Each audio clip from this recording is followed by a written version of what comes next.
गुरु प्यारी साध संगत जी, राधा स्वामी जी।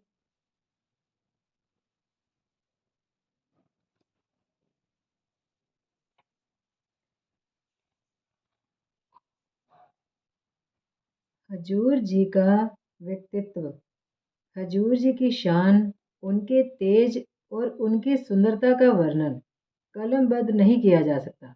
लंबा कद, पतला सुडौल शरीर, कोमल अंग, लालिमा युक्त गौर वर्ण, कृपा, करुणा और मुस्कान भरा मुख, चौड़ा मस्तक, चेहरे पर रूहानी ज्योति और अधरों पर मधुर मुस्कान। यही जी चाहता कि बस देखते ही रहें।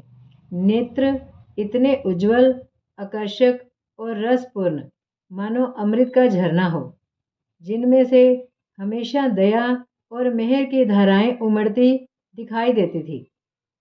ऐसा लगता था कि नेत्रों में तो बस अमृत ही अमृत है। जिसने आपकी ओर देखा, बस वह मुग्ध हो गया। सुहावने मुखड़े की शोभा का वर्णन करने में तो स्वयं सरस्वती भी असमर्थ होगी। जब हजूर जी बात करते तो मुख से जैसे फूल झड़ते थे। हजूर जी हंसमुख स्वभाव के थे। जब कोई हंसी की बात सुनते तो आंख, नाक, मुख, मस्तक, अधर, अंग अंग से हंसी फूट पड़ती।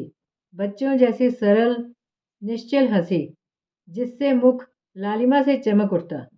लंबी नुकीली नाक के नीचे अधर को छूती हुई सफ़ेद मूछें सफ़ेद निर्मल दाढ़ी से मिलती हुई मुख के रोब व जलाल को दुगना कर देती थी।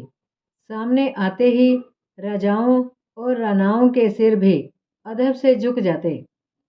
बाएं कपोल पर आंख से कुछ नीचे एक काला तिल था, जिसकी खूबसूरती के सामने ख्वाजा हाफिज द्वारा पेश की गई कीमत, यानी समरकंद और बुखारा की बादशाहत भी तुच्छ लगती थी। दाहिने गाल पर छोटा सा एक काला चिन्ह था, जिसकी स्याही ने पास की दाढ़ी के कुछ रोम को भी स्याह रंगत दे रखी थी।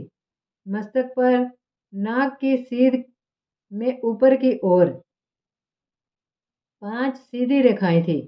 लंबी बाहें घुटनों तक पहुंचती थी। चरण कमलों की सुंदरता का तो क्या बखान करूं।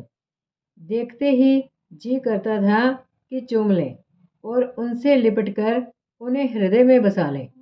जब कभी उन पवित्र चरणों पर शीश धरने का सौभाग्य प्राप्त होता तो अंतर का अंधकार और मन के सब दुख दूर हो जाते। हृदय एकदम शीतल हो जाता और कई कई दिनों, बल्कि हफ्तों तक उसके आनंद का असर आत्मा पर छाया रहता।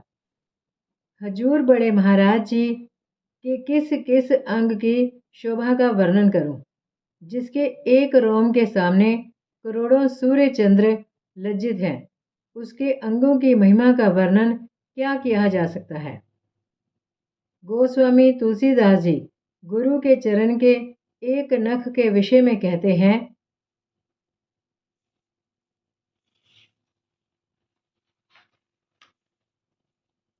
श्री गुरु पद नख मणि गण ज्योति, सुमृत दिव्य दृष्ट है होती, दलन मोह तम सो सपक्रासु, बड़े भाग उर आवई जासु। उघरई बिमल बिलोचन ही के, मिटई दोष दुख भव रजनी के। जथा सुअंजन अंजी दृग साधक, सिद्ध सुजान, कौतुक देखत सैल बन, भूतल भूर निधान। अर्थात गुरु के चरणों के एक नख की ज्योति रत्नों और मणियों के समूह के प्रकाश समान है। उनके चरणों के स्मरण से अंतर में दिव्य दृष्टि खुल जाती है। उनका सूर्य रूपी प्रकाश मोह रूपी अंधकार का नाश कर देता है। वह बड़ा भाग्यवान है जिसके अंतर में यह समा जाए। उनके प्रकाश से हृदय के नेत्र खुल जाते हैं और संसार रूपी अंधेरी रात के दुख व कष्ट दूर हो जाते हैं।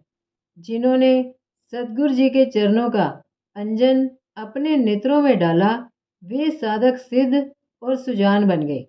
वे अपने अंदर अनेक प्रकार की लीला देखते हैं।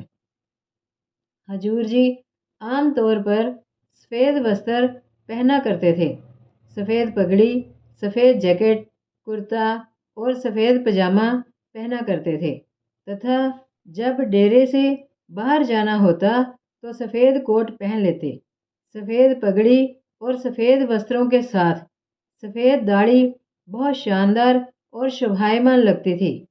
हजूर जी का व्यक्तित्व तो वैसे ही बहुत आकर्षक और मन को मोहने वाला था और सफ़ेद वस्त्र उन पर सोने पर सुहागे का काम करते। ऐसा रूप और जलाल कहीं बिरला ही देखने में आता है।